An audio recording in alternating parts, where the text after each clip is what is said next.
Hola, bienvenidos a una nueva charla del ciclo Conversaciones en la redacción del Diario de la Nación. Y hoy nos acompaña uno de estos periodistas que uno respeta, admira, no es amigo, pero le gustaría hacerlo. Bienvenido, Reinaldo. Un gusto. Bueno, para mí es el gusto porque es recíproco, ¿no? El respeto, la admiración y el afecto. A lo mejor alguna vez somos amigos también, ¿por qué no? Así es. Hasta ahora ni siquiera hemos coincidido en redacciones, nada. Es verdad. Vos sabés que además yo entro acá y ya siento una nostalgia por la redacción porque estuve 20 años transitando redacciones. Después, bueno, he ido por otro lado en la profesión, pero es un ámbito en el que me siento a gusto.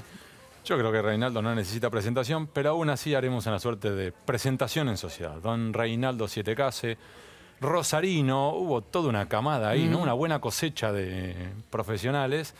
Se vino para Buenos Aires, pero antes trabajó allí. Ha hecho radio, televisión, medios gráficos, de todo. Ha escrito de todo.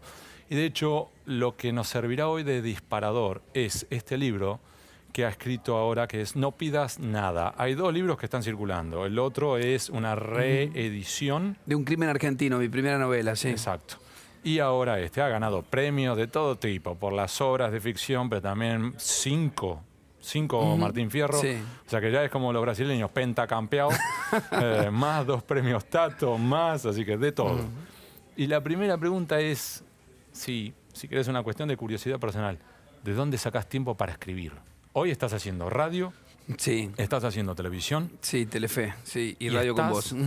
Y estás además escribiendo. ¿Cómo haces? Bueno, simplemente porque lo que escribo es ficción. Yo creo que mi productividad, si se quiere, al margen de la cantidad de laburo periodístico que tengo, que siempre es mucha, tiene que ver con que aún después de 10 horas de laburo en el periodismo, en la radio, en la tele o escribiendo, me siento a escribir literatura y yo lo siento como un descanso, no lo siento como un peso. O de pronto puedo aprovechar un sábado desde la mañana a la noche escribiendo. No lo siento como con el peso que siento la escritura periodística o el laburo periodístico. Siempre sentí la literatura como una suerte de bálsamo, de lugar amable. A pesar de que implica laburo, y esta novela me demandó 3 años y medio. Pero es otra cosa. 3 años y medio. Sí. La versión que se vio publicada de No pidas nada. Así es, sí. ¿Qué versión? ¿Qué borrador? Uf, no sé, porque trabajé mucho con una editora. Yo soy muy respetuoso del laburo del editor. Será porque fui muchos años editor en el periodismo. Y esto de ir y volver, de revisar, a ver, en periodismo me siento como más hecho. Tengo cosas que aprender, porque todos siempre tenemos cosas para aprender, pero en la literatura me siento todavía como en un plano de aprendizaje. Si bien hace 15 años que escribo narrativa, yo escribo de los 17 años, pero narrativa, novela, desde hace 15. Y por impulso de ese gran maestro que fue Tomás Eloy Martínez. ¿Qué es Tomás Eloy Martínez, no? Porque a mí me sigue guiando. Entonces me siento a hacer una tercera novela que todavía estoy aprendiendo. Ahora digo que este es mi mejor libro porque creo que es el mejor escrito, pero también porque me tomo el tiempo, no me apuro. Sé que lo hago por una cuestión placentera, entonces si tengo que revisarlo 10 veces, 15 veces, lo hago. Si queremos abrir un poquitín la puerta a la cocina narrativa. De la estructura madre que vos tenías en la cabeza, ¿cuánto quedó en esta versión final? Y quedó la historia original. Yo acá me había enterado Yo en el medio del laburo periodístico suelo guardar cosas que digo, esto, y lo separo. Y quizás después lo uso o no lo uso para la ficción, o puede ser el germen de una nota periodística.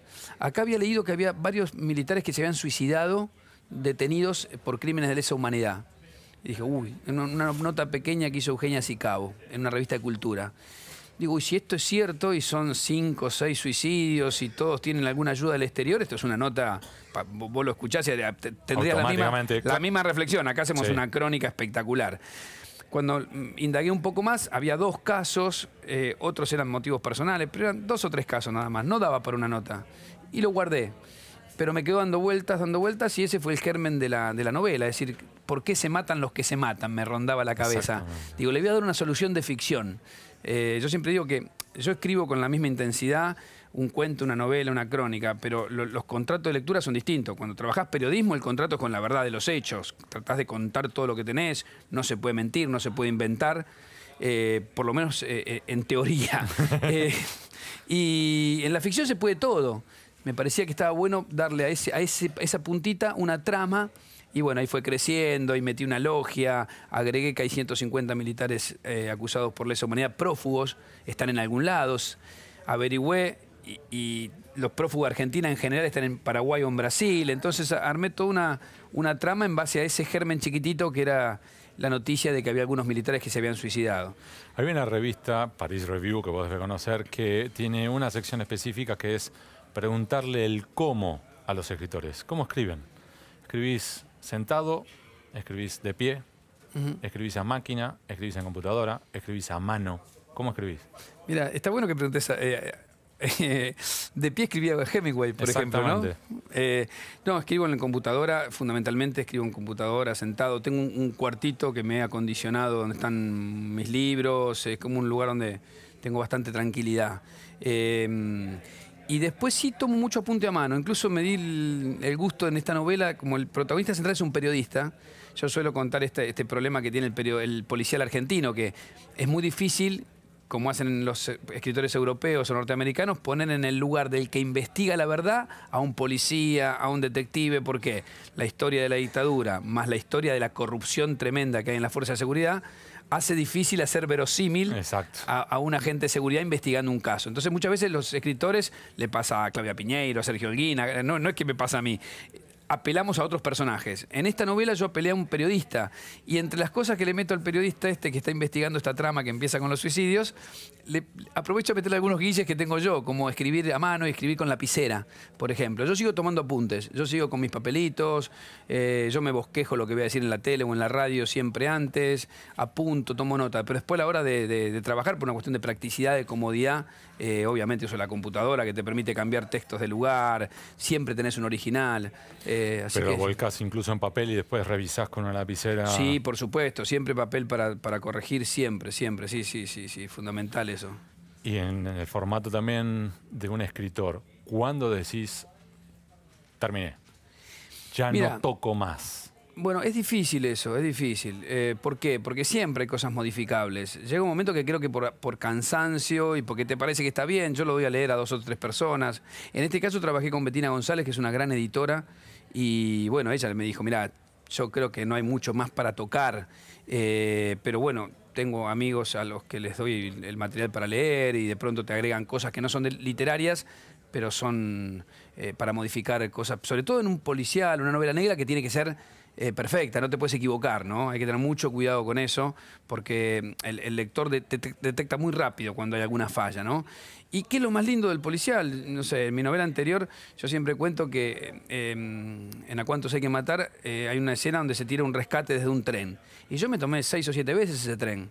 Y me bajaba y veía si el bolso podía caer en el lugar. Y vos me decís, pues lo podés inventar si estás haciendo ficción.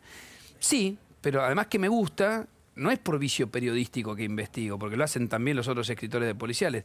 No hay que equivocarse en el policial. El policial es un relato que tiene que ser muy, muy preciso. Y además tiene que ser una historia bien contada, porque el lector no te tiene la paciencia de Borges o de Pound, ¿no? Así que bueno, es muy divertido eso. Esta es un tan buenísimo libro y hay 2 tramas paralelas, ¿sí? Sí. Hay una de las tramas, no voy a contar ningún tipo de spoiler, así que tranquilo, ocurre en Río de Janeiro. Sí. Y hay un nivel de detalle de Río. ¿Vos conocés Río? ¿Estuviste en Río? Sí, estuve mucho tiempo en Río. Yo viví en Río 6 meses, hace muchísimo tiempo, cuando era muy joven, pero aparte tengo amigos, tengo un ahijado, viajo mucho. Se nota, ¿eh? Sí, tengo amigos periodistas, he estado en favelas, los he acompañado a notas, y tenía muchas ganas en esta tercera novela. Digo, tengo que a ver si me animo a varias cosas. Cambiar de locación, yo quería que empezara en Buenos Aires y terminara en Brasil. La trama me lo pedía porque estamos hablando de gente, de prófugos que se van a Paraguay o a Brasil. A algún lado. Claro, me gustaba la idea de que sea Brasil, porque además conozco bien Río, lo conozco bien. Todos los maestros de la escritura te dicen lo mismo. Escribí sobre lo que conoces primero, sobre lo que conoces bien, ¿no? Desde Tomás Eloy Martínez hasta Stephen King. Te dice, escribí en lo posible de lo que conoces. Entonces, bueno, como tenía que saltar a otro lugar, elegí Río de Janeiro, me cerraba para la trama, que este periodista se metiera en una favela, que contara zonas que conozco, me cerraba mucho eso. Y el otro salto que quería hacer era que hubiese algo realmente extraordinario y surreal que no rompiera el verosímil de la novela. Lo estás contando vos, no yo, ¿eh? Yo no quiero spoilear. No estoy diciendo qué, pero me quería animar a eso. Entonces, qué mejor que Brasil, que que tiene Todo. mucho del surrealismo latinoamericano, ¿no? Las creencias afrobrasileras, es el país con más católicos, con más evangelistas, con más espiritistas, con más cultos afro. Todo eso Brasil. Y tiene una suerte de caos, narcotraficantes, favelas tomadas por las milicias paramilitares. Era como un escenario muy atractivo. Exacto. Así que bueno, la idea era esta, ir de Buenos Aires a Río, ¿no? Ahora, Reinaldo, a su vez, si querés, por deformación profesional, siendo periodista, yo iba anotando varias de tus frases sobre el periodismo. Y por un momento yo me preguntaba si vos estabas más encarnándote en el periodista y en alguna frase en el editor del periodista. En el jefe del periodista. Sí, entonces era más de una vez, era como sentía como decir, ¿y en esta cuál realmente pensará? Y acá hay un par de frases justamente sobre el periodismo que son las siguientes. Y además están en páginas opuestas, 24 y 25, así que bien breve lo voy a hacer, ¿eh? 1. Primera frase. Desconfío de los periodistas que, cargados con sus tablets y sus teléfonos móviles de última generación, creen que portan la solución a todos los problemas. Se mueven como una manada de pedantes. La otra. De eso se trata mi oficio. De acertar con los interrogantes correctos y luego buscar obsesivamente las respuestas. Perseguir a la ballena blanca, aunque haya que dejar pedazos de cuerpo en alta mar. Sí, hay una analogía con Moby Dick, porque justo estuve leyendo Moby Dick, no la había leído. 700 páginas, la obra de Melville. Pero bueno, cada tanto trato de buscar algún clásico que no haya leído. Yo lo encaré 2 veces y lo dejé a mitad de camino. Y es difícil, porque le sobran 300 páginas. Hay 300 por una página que no son la historia, sino cómo se desolla una ballena, qué sé yo, que sobran. Pero así se escribía antes. Pero es una novela maravillosa, porque la historia es una obsesión, ¿no? El tipo este... Pero vuelvo a la otra obsesión, la periodística. Sí. ¿Vos estás harto del periodismo, cansado del periodismo? Estoy desencantado. Estoy desencantado del periodismo. Por eso cuando me preguntan, che, ¿vos sos el periodista?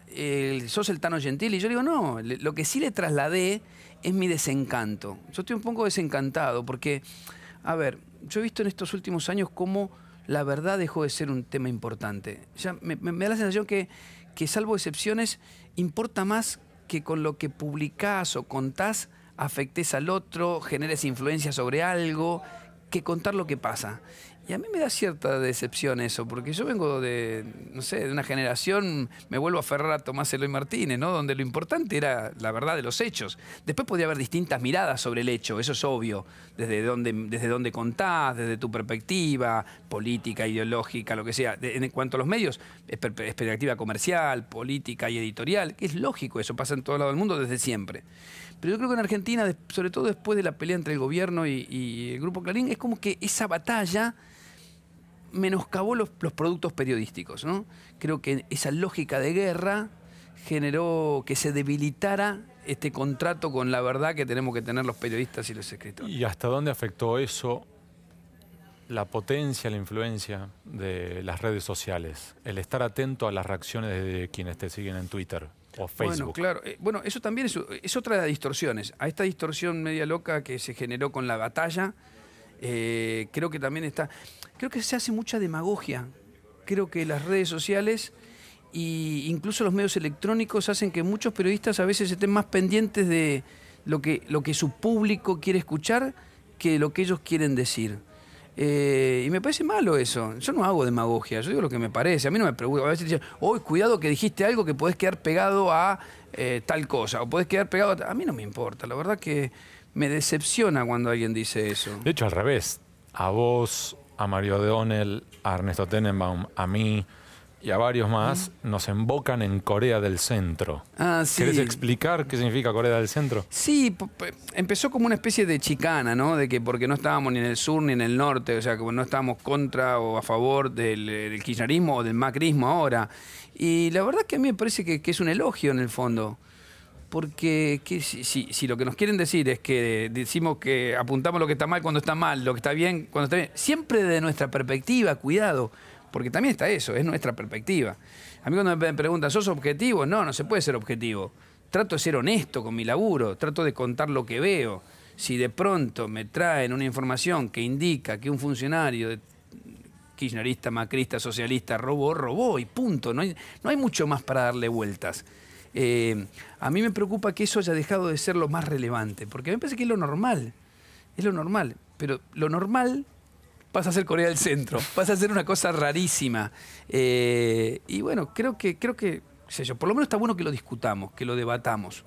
Creo que el kirchnerismo, con su lógica de confrontación permanente, de trazar una raya entre, no entre dos proyectos, es decir, bueno, nosotros queremos esto y los que quieren otra cosa están. No, la raya la trazaron diciendo conmigo o contra mí. Y creo que eso fue muy nocivo. La patria y los. Sí, claro. Y los traidores. Totalmente, totalmente. Cuando es muchísimo más complejo. Mucho más complejo. ¿A dónde lo pones a López ahí? ¿A dónde lo ubicás a Debido? Entre la patria y el enemigo. Lo interesante es que a su vez algunos funcionarios de este gobierno, algunos seguidores de este gobierno también aplican la misma dinámica binaria. Totalmente. Si estás en contra, no es porque plantees una objeción o un disenso o incluso estés alertando sobre algo que está mal para que sea corregido, sino que en realidad sos un kirchnerista que está tratando de demoler al gobierno. Claro, claro. A mí me parece también gravísimo eso. La verdad que los gobiernos deberían entender que si un periodista les cuenta que hay un funcionario que robó, por ejemplo, le está haciendo un favor. Te está haciendo un favor. Y además el laburo del periodismo es ese. En un sistema democrático, sobre todo en democracias tan complejas como las de los países emergentes, es un elemento de control muy eficaz. En general mucho más eficaz que los organismos de control. Porque muchas veces los organismos de control en estos gobiernos, el anterior y el anterior, en general son organismos de control muy débiles, están a propósito pensados muy débiles. A mí me preocupa cuando vos decís, che, hay que cambiar a Gil Carbó, pero ¿la querés cambiar por un jurista o la querés cambiar por alguien amigo? Es decir, eso es lo que me empieza a hacer ruido y me preocupa. Y entonces prendo las alarmas, sobre todo con un gobierno tan fortalecido como este. Entonces, para mí es uno de los gobiernos con más poder desde el 83. ¡Apa! Sí, lo vengo pensando mucho eso, porque además del fenomenal apoyo popular que ha tenido, en un marco económico complejo, es un gobierno que tiene el apoyo de casi todos los grupos económicos. Casi todos lo vimos en IDEA, un respaldo muy, muy fuerte.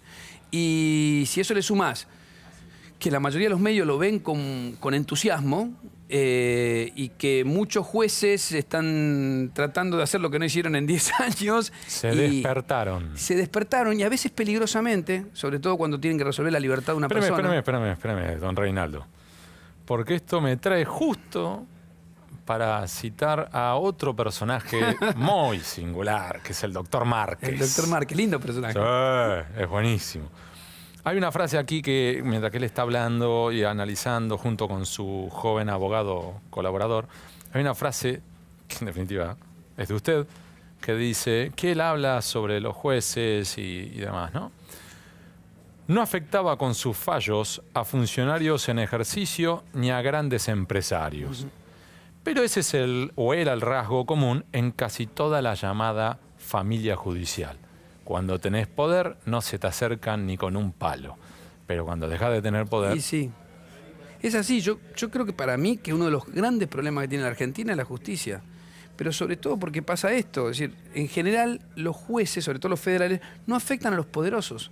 Entonces, como la política sube y baja, cuando vos estás en baja, a por ellos, ¿no? Ahí se mueven los jueces.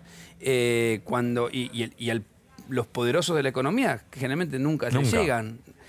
Aquí tuvimos un 2001 y no tuvimos ningún banquero preso. La diferencia con el Lavallato, que vos lo trabajás muy, muy atentamente y te ha permitido hacer grandes investigaciones, Hugo. Fíjate, en Brasil, lo comparan con Argentina, en Brasil vos tenés gente de todos los partidos políticos con problemas judiciales, porque la corrupción fue generalizada. Tenés, creo que hay 26 empresarios presos. Exacto. ¿Quién está preso en la Argentina? Y a ver, aclaremos, no son perejiles, no son presos chicos. No. Son los grandes. Los grandes empresarios que tuvieron negocios con la política. Ahora yo me pregunto, el proceso en Argentina hasta ahora está demandando kirchneristas presos. No pocos, ¿eh? Y no digo que no tengan que estar presos. Después la justicia dirá. Pero no se da un proceso parecido al de Brasil. Por ahora lo que estamos viendo es a los coimeados adentro. Y los que coimean, tranquilos, a los tomando coimeados whisky. del kirchnerismo. Entonces yo digo, otra vez, y no me importa nada que alguien diga, está defendiendo. No estoy defendiendo a nadie. Estoy describiendo una situación que es recurrente en Argentina. Entonces me preocupa. Y me parece, me siento en la obligación, no sé si es ética, si es conmigo mismo, de decirlo. Simplemente advertirlo. De hecho, hay otra frase que varias páginas después, en la página 189, complementa esto. Desde el fondo de los tiempos, el poder y el dinero otorgan inmunidad. Y es así, no tengo que explicar demasiado. Pero mira cuántas cosas aparecen en una ficción. Sí. Ahora que me lo notas, me lo sé notar. Repleto de anotaciones. Sí, me lo por sé todos lados. notar. Que no se asuste. Es una historia entretenida y divertida. Y es ficción. aclaremos. Sí, sí. ¿La pasaste bien? Sí. Lo que más me importa es eso. No, está buenísimo. Yo siempre digo que el policial, y hago una pequeña digresión, el policial tiene una cosa maravillosa. Yo por eso escribo policiales, porque me gusta mucho leer policial. El policial tiene dos cosas. Primero tenés que escribir una historia y contarla bien. Tiene que ser atractiva, porque si el lector lo tenés que atrapar y llevar hasta el final. Pero además te permite contar una sociedad. Cuando vos lees, no sé, los policiales norteamericanos, sabes cómo son las relaciones sociales, qué pasa con la justicia, cómo es el nivel de corrupción, la policía, aprendés un montón de cosas. Yo siempre cuento que cuando leí Henning Mankell por primera vez, el autor sueco, de policiales, que tiene un inspector maravilloso que es Wallander, Sí. yo digo, pará, yo tenía una idea de Suecia que era idílica. De pronto me encontré que había nazis, que había empresarios corruptos, que había gente que contaminaba el medio ambiente, que había un montón de cosas. Y vos sabés que empecé a pensar que una buena manera de conocer una sociedad es leer algunos policiales, porque te da un reflejo inmediato, necesita ese telón de fondo verosímil que es muy, muy directo, ¿no? Sí, hay una frase en esa línea para conocer una sociedad, ¿no? Que vos lo abordás en Brasil en particular, pero en Latinoamérica en general, que es buenísima, que es un momento en el cual yo estaba leyendo de noche, me empecé a reír, me tenté, que yo creo que al gremio no le va a gustar nada, que es la siguiente. Toda telenovela es un cuento de hadas previsible, pienso. Esto lo dice el protagonista. Y en Latinoamérica constituye uno de los vehículos más perversos y refinados de la conciliación social. Suelo decírselo a mis amigos de izquierda.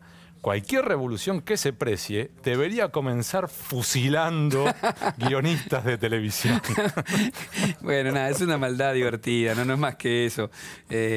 García Márquez decía que la telenovela era un género fantástico, que no se le puede echar la culpa a la telenovela, porque es como el martillo. ¿Sabes este ejemplo? O construís una casa o le rompés la cabeza a un tipo. El tema es cómo usás esa herramienta, ¿no? Hay muy buenas telenovelas. Lo que pasa es que, bueno, quería hacer... ¿Qué tiene la novela, mirá, que te permite para jugar? Javier Cerca decía que es un género sucio. Vos podés meter cualquier cosa adentro.